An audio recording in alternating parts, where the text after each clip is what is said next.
Assalamualaikum warahmatullahi wabarakatuh. Kami dari kelompok 7B yang beranggotakan saya sendiri Rahmanovia Pratiwi, Saya Auliani Pranum. Saya Anisani Marcella. Pada video kali ini kami akan membahas mengenai protein. Adapun tujuan pembelajaran dari pembahasan kali ini yaitu mahasiswa mampu menerapkan pemikiran logis, kritis, sistematis, inovatif dalam konteks peranan protein dalam kehidupan sehari-hari. Bahan yang digunakan yaitu telur, susu, tempe, dan daging ayam. prosedur. 1. Memahami dan mempelajari materi mengenai protein. 2. Mencari sampel atau bahan pangan yang mengandung protein. 3. Menganalisis kandungan protein dalam bahan pangan. 4. Membuat skenario terkait pembahasan atau materi. 5. Pengeditan video agar menarik. Materi singkat. Protein adalah instrumen yang mengekspresikan informasi genetik melalui proses transkripsi dan translasi di dalam sel. Protein merupakan makromolekul terpenting dalam sel hidup. Protein makhluk hidup umumnya dibentuk oleh 20 jenis asam amino melalui ikatan kovalen atau ikatan peptida. Ikatan peptida adalah hibrida resonansi dari dua struktur. Dalam molekul protein, beberapa rantai peptida bergabung bersama untuk membentuk rantai polipeptida. Berikut resonansi dalam ikatan peptida. Protein ditinjau dari fungsi biologinya dapat digolongkan menjadi beberapa golongan, yakni enzim, protein transport, protein nutrien dan penyimpanan, protein kontraktil atau motil, protein struktural, protein pertahanan, serta protein pengatur. Adapun untuk lebih jelasnya, penggolongan protein berdasarkan fungsi biologinya dapat dilihat pada tabel di samping. Untuk mengetahui reaksi-reaksi pada protein dapat dilakukan dengan beberapa uji, diantaranya yaitu uji Biuret, uji pengendapan dengan garam, uji koagulasi, uji Santop protein, dan uji denaturasi. Telur. Telur ayam merupakan makanan dengan sumber protein yang lengkap. Kandungan protein dalam telur ayam yakni 12,8 sampai 13,4%. Telur ayam mempunyai 3 bagian utama yaitu kulit telur, putih telur atau albumen, dan kuning telur atau yolk.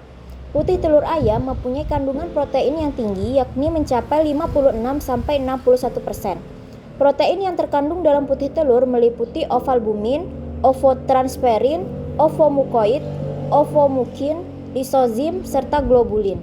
Sedangkan pada kuning telur kandungan proteinnya lebih rendah dari putih telur, yakni 27 sampai 32%. Jenis protein pada kuning telur meliputi lipofitellins 36%, livetenis 38%, serta fosfitin 8%.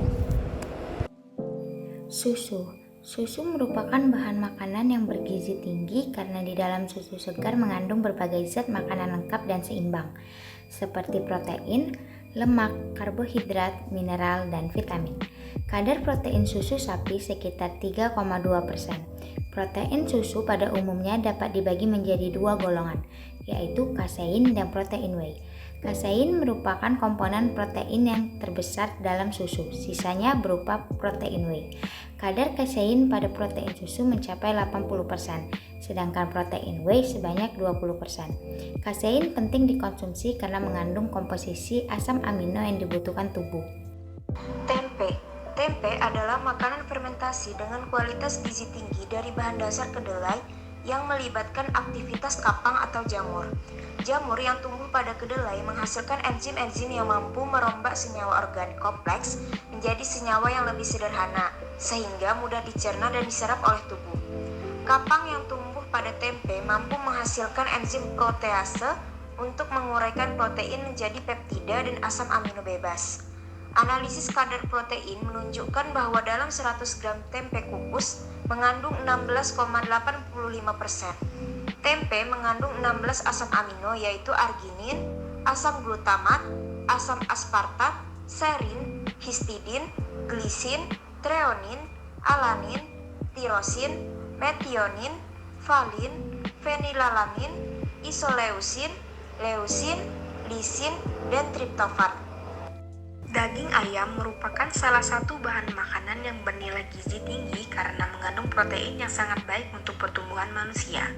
Kandungan protein pada daging ayam tersusun atas 3 bagian, yaitu protein pada miofibril berupa gabungan dari aktin dan miosin, protein pada sarkoplasma yaitu albumin dan globulin, serta protein pada jaringan ikat yaitu kolagen dan elastin. Aktin dan miosin termasuk ke dalam golongan protein kontraktil atau motil, yaitu protein yang memberikan sel dan memiliki kemampuan untuk berkontraksi, berubah bentuk, atau bergerak. Kolagen dan elastin termasuk ke dalam golongan protein struktural, yaitu protein yang berfungsi sebagai filamen pendukung, kabel, atau lembaran untuk memberi struktur, kekuatan, atau perlindungan biologis.